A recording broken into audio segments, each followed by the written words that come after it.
Now the shooting guide, on or off, this is a series of very patronising and annoying messages that the camcorder puts up on the screen telling you how badly you're shooting. So if you turn this on and you do a fast pan, it says, "You're panning too fast."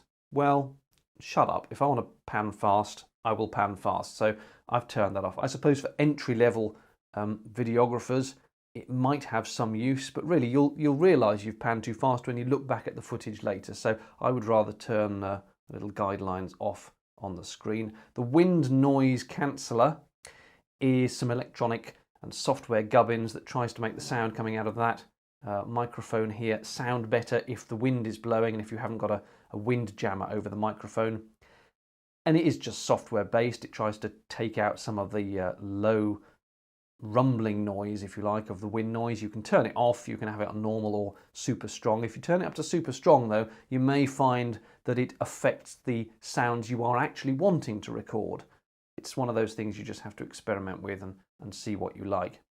Now of course this microphone here is a 5.1 surround sound mic, and it can record in 5.1 Dolby Surround if you want. I don't tend to bother with that myself, I just leave it on normal 2-channel stereo, but if surround sound is something that interests you, you can switch it there. And having switched it, you can then tell it how you want the microphone to behave. Now because I'm in 2-channel, it just says, well, do you want it to just be an ordinary stereo mic, or do you want it to try to effectively match what you're doing with the zoom? So if you're zooming into something further away, it tries to tweak the characteristics of the microphone to pick up the sounds that are further away as well. Again, I don't really like camcorders messing around with things. I'd rather record everything neat and do any processing in the edit myself, so I just leave it set to stereo mic. But again, your mileage may vary. You may like to play around with that yourself. Right, screen number 7 of 8 here, and you can adjust the microphone recording level. You can either put it onto automatic, which as usual I would never recommend automatic, and I'll tell you for why. Because all these camcorders in auto, generally speaking, try to pull up the sound level, so what you get is an awful lot of hiss and background noise, and then when anyone actually speaks near the microphone, that's very loud, so it squishes the level down again, and you get this terrible compressed sort of sound of the sound you want with this awful hiss and background noise of the sound you don't want. And generally speaking, auto levels on camcorders are appalling, so I would set that firmly off, as indeed I have here. You can see I've set it to setting the levels manually, so that's what set means, and AGC off. Now rather confusingly, and the manual doesn't help on this, there is this middle option of set the levels yourself but have the auto gain control on. Now to my mind that's completely contradictory. Having auto gain and setting them yourself are two separate things. You can't have both on at the same time, and yet that's what this middle option seems to imply. The manual is no help. It doesn't tell you exactly what it means by that option, so I'm afraid I can't elaborate on that for you either, because I still don't know quite what it means. I'm guessing that it means you set the basic level of the sound, and then perhaps the auto gain control just stops any loud peaks distorting.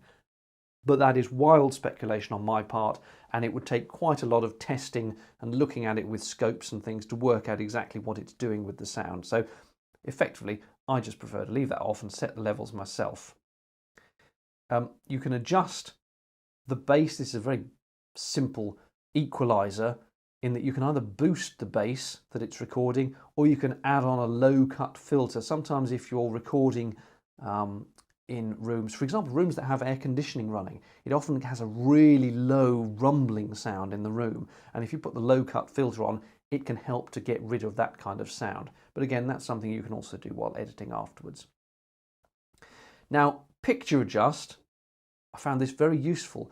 By default, the picture coming out of this camcorder, the one that it records, not the one you're looking at on the screen, but the one it actually records to the card, I think is very unsaturated. So not a lot of colour in it, and you can see that I've chosen to turn colour up to +5, which is actually the maximum, and that makes the image look nice and colourful. Let me stick something in front of the camcorder so we see an image there. Let's go to colour, You can see it's got lots of good green and blue there. If we turn it back down to the default, which was 0, yes, you've still got the colours there, obviously, and I don't know how well that is translating from that screen through this camcorder through YouTube, but it is less colourful than if you turn it up. And I generally found that the standard there, with it set to 0, was just too dull. So I've turned it up. The sharpness I think is fine, but you can adjust that if you want. The white balance adjust, if you're finding this camcorder's automatic white balance isn't quite getting it right in every situation, well, you can tweak it to either be more red or more blue. It is quite a good level of adjustment, this, for a consumer camcorder. And also you can tweak how it deals with exposure. I've turned it down a bit to reduce the range, just to try to make sure that it doesn't overexpose any elements of the image. But I must confess, I haven't really done enough testing on that setting to be completely happy with that setting. But certainly the colour one I would advise turning up. Now, manual focus assist, very helpful. I would recommend switching this on. What it means is that I'll go out of this, and there's our mug. While you are turning the focusing ring, it puts this little blue board around the image. Don't worry, it doesn't record that. But then as you turn and get the image in focus, it highlights, I don't know if you can quite see, it's putting this little blue markers around the parts of the image that are in focus. If I take that out of the way and have that box behind, we might see that. So as we go from out of focus to in focus, and it's just highlighting these letters here on the box with a little blue marker, and that just gives you a helpful guide to know that those bits of the image which have the blue around them are what the camcorder is seeing as in focus. So it's quite useful to have that switched on. And so finally to the last page of the menus, and the zebra bars function, which you can simply turn on or off. Now, if you're not aware of what zebras are, I did make a video which is on the channel about how to use zebras. That was recorded on a Canon HF-G25, but the general principle of zebras is the same whatever camera you're using, except it's worth noting here that Panasonic does not give you an option to actually change the level at which the zebras come in. And I should just very quickly recap to say that zebra bars are a black and white striped pattern that is superimposed on the image so as to let you know what the exposure level is of that part of the image. And normally you could configure the zebras to come on at, say, 70% exposed or 100% exposed and so on. They are preset, I will tell you now, on the Panasonic to 100%.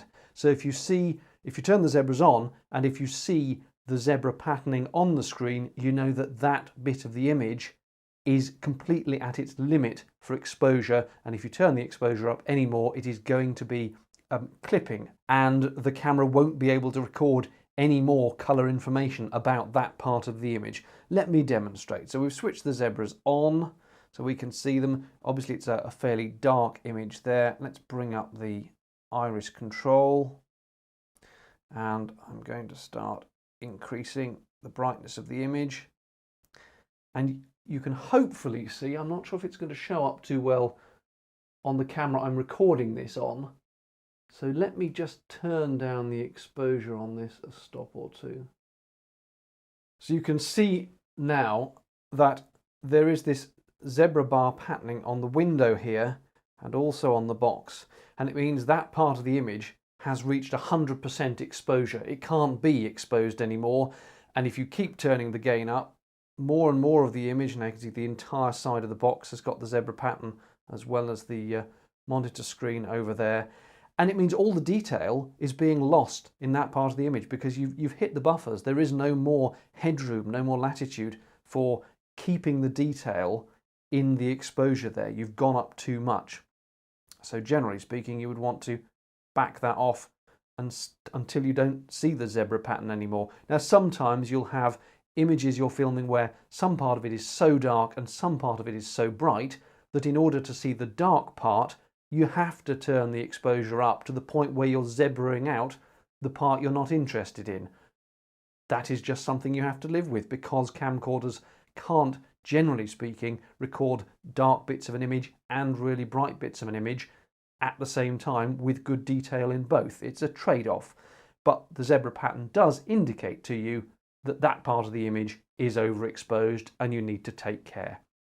So that is zebra bars. Let us go back to the menu. Luminance option, you can either turn this off, you can have it on the screen all the time, or you can have it just show on the screen whenever you adjust the luminance. And this is very similar to what we were just looking at. I'll go back into the settings for changing the brightness.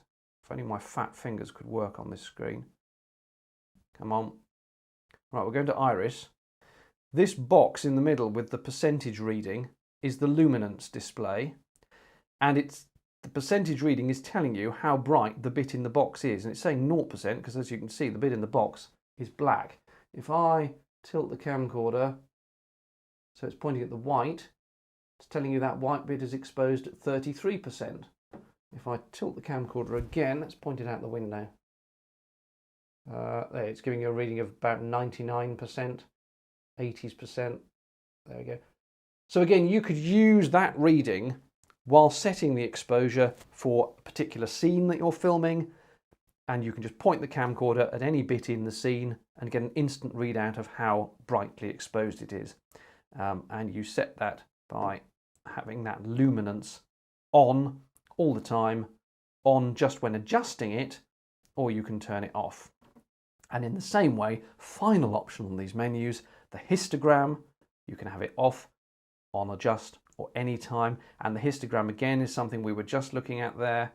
Come on. Let's get those flipping menus back.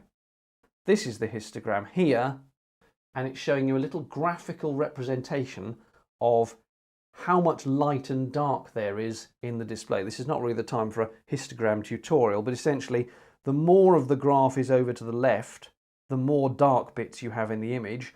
The more of the graph is over to the right, the more bright bits you have in the image. So if you're looking at a very dark scene and there's lots of the graph to the left, well, that's correct. If you're looking at a very bright scene and there's lots of graph to the right, that's correct. But if you're looking at a sort of average scene and there's lots of graph to the left or right, you know you've got your exposure wrong, because on an average sort of scene, it should be a normal sort of distribution of the graph. So a little bit of fiddling around with that and playing with the exposures will show you. Let's just quickly turn the exposure up, and you can see all the graph is starting to move to the right because the image is getting brighter and brighter. And we can see on the screen there it's well over, but that's a little helpful extra aid while you are setting your exposure. And I'm very grateful to Panasonic for including that, because a lot of camcorder manufacturers don't. It's also nice to be able to have it on the screen as much as you want. The Canon HF-G25 camcorder, for example, has a histogram, but you have to mess about in the menus to get to it, and then as soon as you come out the menus or press record, it disappears. Well, the Panasonic, you can have it on the screen as much as you want. Anyway, that is the Panasonic X920's setup menus. So I know this was incredibly long-winded. I do hope it was useful. I'm aware that I haven't done the menus for the stills while the camera is in stills mode. I'm also aware I haven't done the Wi-Fi menus, but the Wi-Fi really is so long and complicated, it's probably going to have to be 2 or 3 videos in its own right. That's it for now. Thank you for watching. Give me a like if you found this useful, and maybe subscribe to the channel.